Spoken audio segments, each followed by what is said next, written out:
All right, y'all. Welcome back to the show. It's Anti-War Radio. I'm Scott Horton, and our first guest on the show today is Robert Naiman from Just Foreign Policy. He's the policy director there, and he has also worked as a policy analyst and researcher at the Center for Economic and Policy Research and Public Citizens Global Trade Watch. Welcome back to the show. Robert, how are you doing? Good. Good to be with you.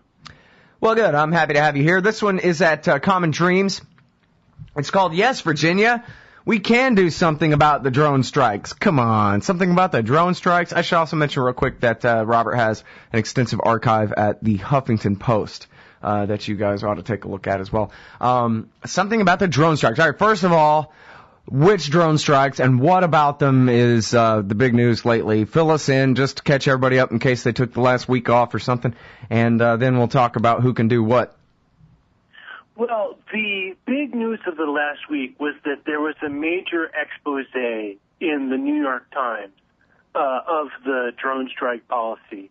And to me, the most damning thing that was revealed in this expose was that the administration is counting anybody killed in a drone strike, in a U.S. drone strike, who's a military-age male.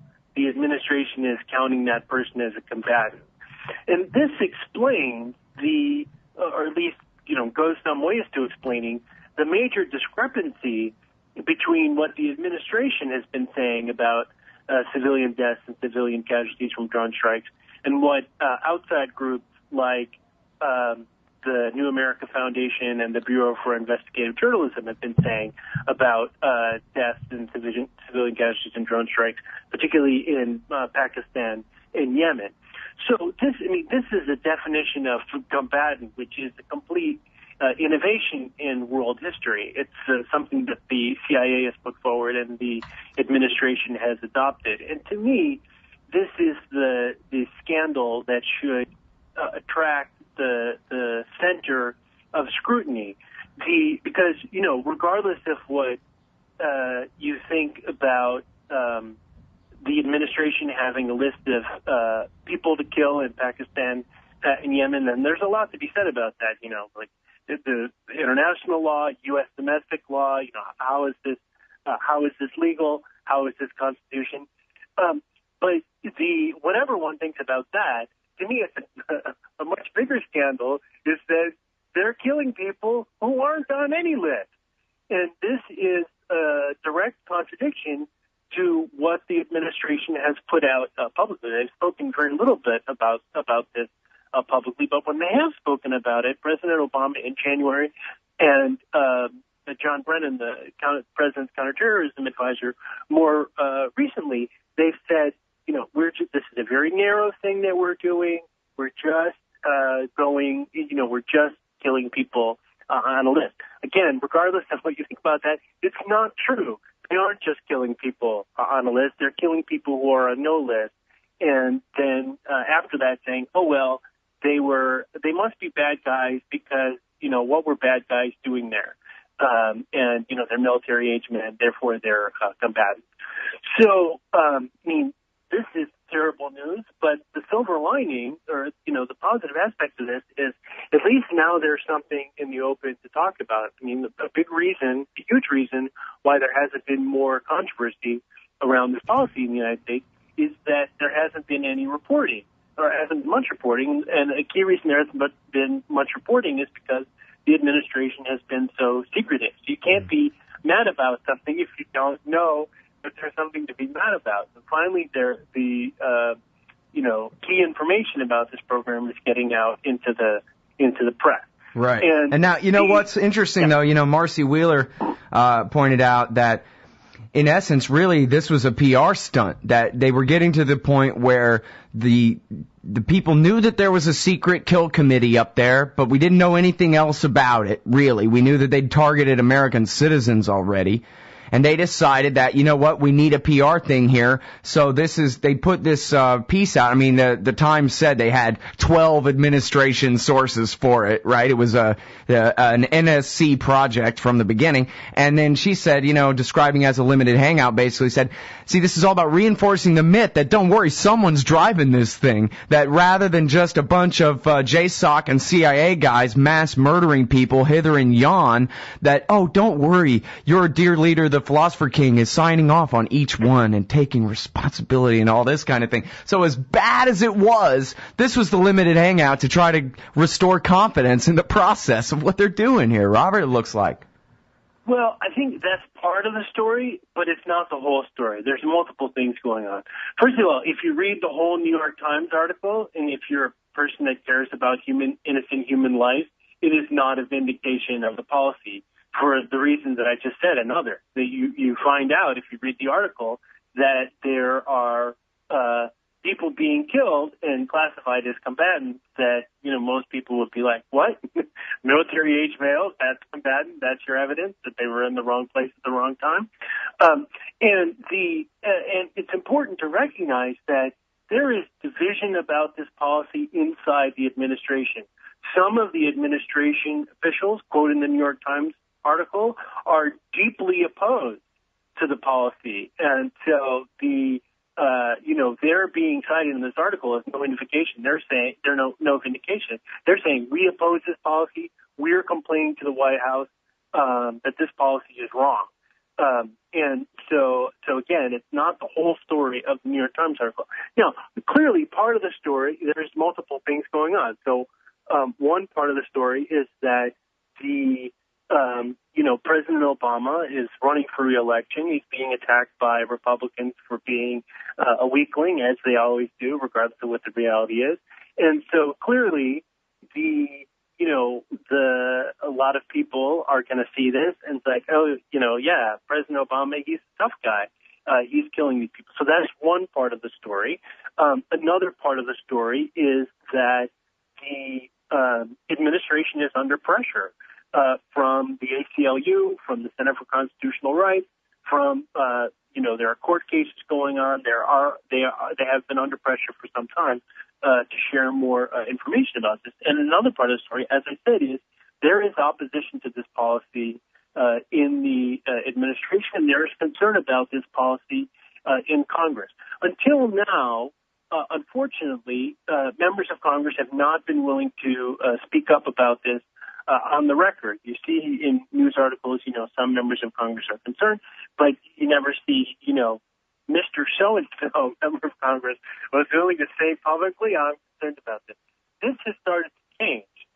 In the last week, Representative Kucinich, Representative Conyers are circulating a letter to the administration saying you need to share more information with Congress about what this policy is. That letter currently has 17 signers, 16 Democrats, and Representative Ron Paul. And I think that letter will pick up more support as people are looking for something to do, especially in the wake of this New York Times expose. And that was the point of the piece I wrote, saying, look, there is something that we can do. There's been a conventional wisdom that there's nothing we can do about this policy because it's overwhelmingly popular. The overwhelming majority of Americans want the president to kill dangerous terrorists that are trying to attack the United States. But this shows that there is another approach to this. Say, okay, let's, regardless of what you think about that, what about killing innocent civilians that have nothing to do with attacking the United States? And how do we know? Is this just like trust us? Or do we have some information about what you're actually doing?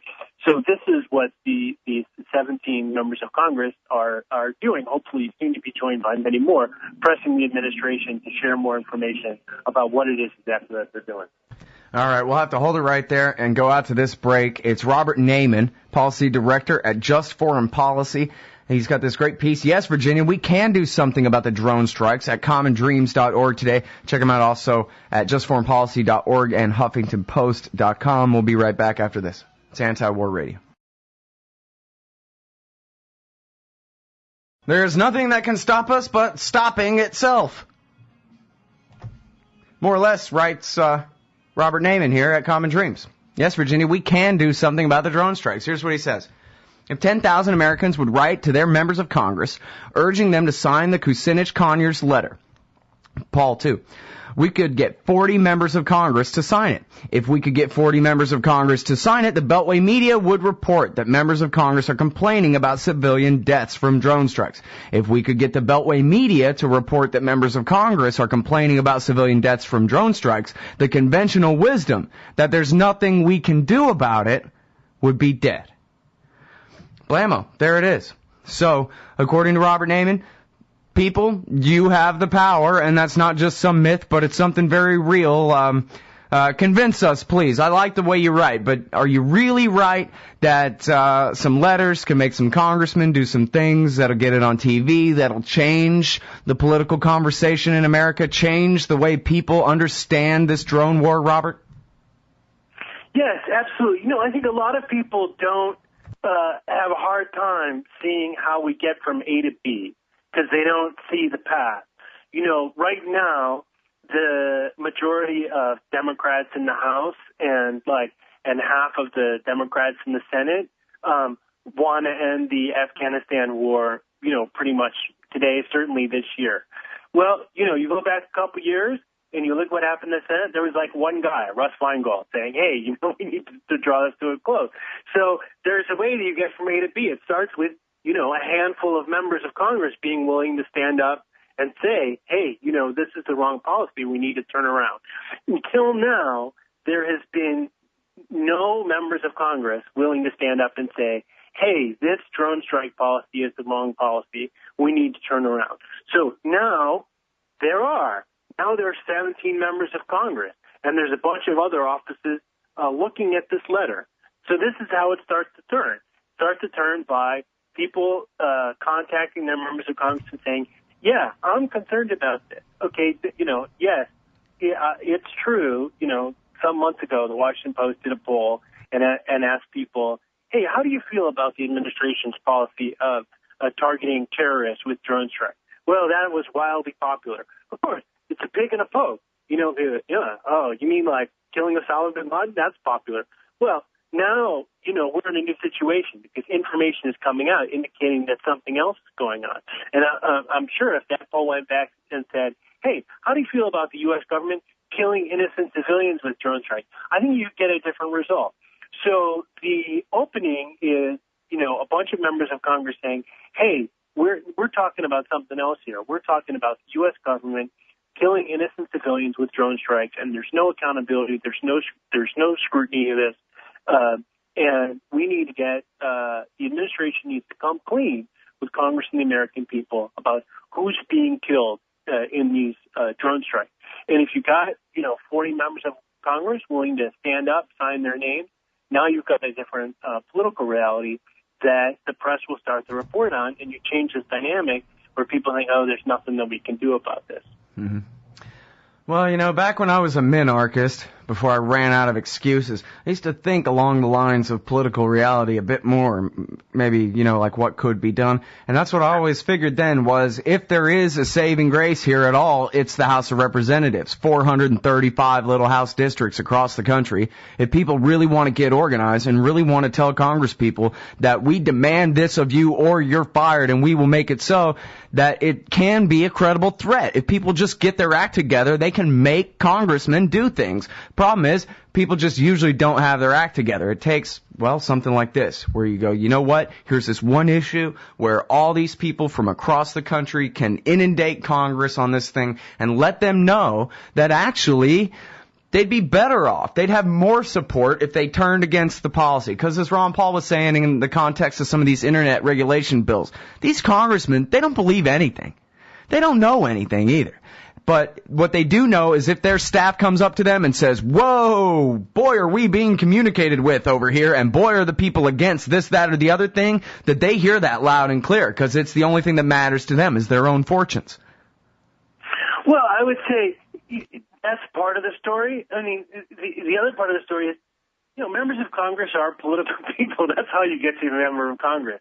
So you're talking to a congressional office, I'm calling these offices, I'm writing these offices, and, they want to know, what's in this letter. they also want to know who signed it because they want to know, like, where, like, okay, A, tell me what the truth is, convince me of the truth, and B, convince me that this is a going concern that people care about. So even offices where the people are relatively sympathetic, they want to know who else has signed the letter. It's like anything else. So the same thing is true about public opinion. If the member, the staffer, is hearing from people in their district, hey, this is something that we're concerned about, that's going to move up the list of priorities of things to be concerned about. So absolutely, it makes a difference, particularly when, somebody has figured out, okay, here's the place to stand. We got this, very reasonable demand.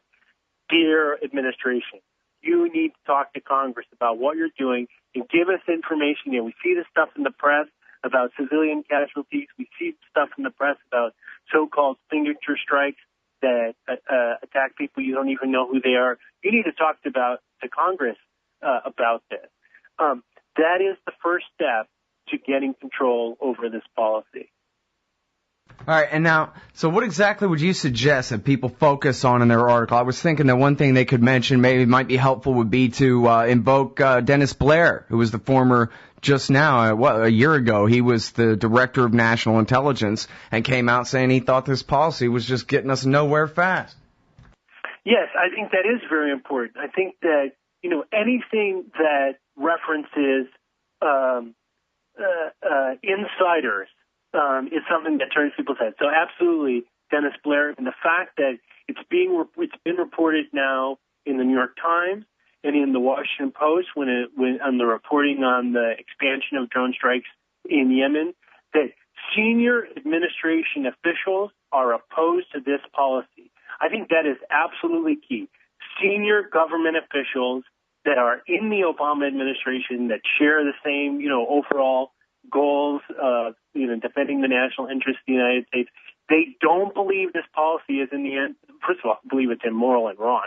But secondly, they don't believe it's in the national interest of the United States because it's making more enemies in Pakistan and Yemen for the United States to kill innocent people that don't have any dispute with the United States. Their relatives, are, and particularly in tribal society, there's no place in the world where anybody likes having their relatives being killed, but particularly in traditional tribal societies, you've got people like, wow, it's my obligation now to get revenge for my relative's death. So that is not, this policy is producing more militants by killing innocent people that previously had no dispute with the United States. So absolutely, Dennis Blair and the fact that the New York Times and the Washington Post have reported that senior administration officials have opposed this policy. I think that's absolutely crucial. Yeah, you're right, and it really goes to show that when they compare it, and geez, I guess you compare any policy to George W. Bush's invasion of Iraq, you might, make the mistake of thinking that this is a scalpel compared to that bludgeon. But it's not a scalpel when you're shooting hellfire missiles at people and killing innocent people. And Panetta, the defense secretary, almost admitted as much Sunday before last when he refused to answer the question that Jake Tapper asked him, are you making more enemies? He just said, well, look, there are bad guys, and these are the tools we have to use them. In other words, regardless of whether we're making more or not, he didn't want to address the question more directly than that, but he basically conceded what you just said. This isn't working. You're just digging yourself a hole anyway. Never mind the morality of it. You're just making more enemies for yourself. If yourself is the only thing that matters, it's a dumb policy. It's wrong. In every way. That's right. And in fact, it's been reported in the press that, administration officials are acknowledging that drone strikes have replaced Guantanamo as, the top militant recruiting tool. And as you said, this is the tool we have. This is a dodge because it's one thing to say we have this tool, but you still have to decide how you're going to use the tool. Are you going to use it willy-nilly? Are you going to use it regardless of who gets killed?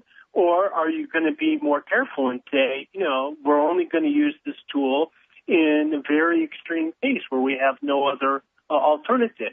And that is where the current policy has no scrutiny. All right. Well, listen, I sure hope a lot of people will follow your advice here. commondreams.org. Yes, Virginia, we can do something about the drone strikes. What if everybody took a little bit of time to put a little bit of pressure on the Congress to insist on the right thing here? Thanks very much, Robert. Appreciate it. Thank you.